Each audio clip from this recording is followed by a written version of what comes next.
Okay, let us see how to install Node.js. What way we can do this? Actually, let's go to uh, Node.js.org website. So this is something important where you will find the LTS recommended version for Mosquito and the current version.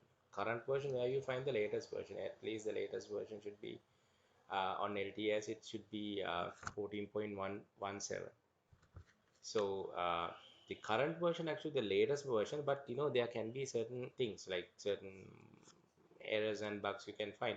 So because the most stable version is LTS version, so you should be downloading the latest LTS version. So you should be find out your processor pattern.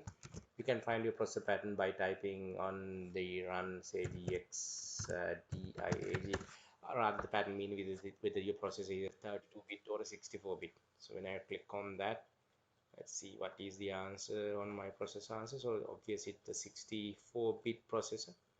It says 64-bit processor, so obviously I need to download 64-bit version. So I have downloaded and just double click on it and say next, and I say I'll agree the license agreement, and it will be installed in your program file Node.js folder. So it says next. Remember, Node.js is actually is going to be a runtime environment for you to execute JavaScript and JavaScript codings. So let's say next, automatic install unnecessary tools. Okay, and I say okay, okay, and I say install. So after installing it, you can go to your command prompt and type.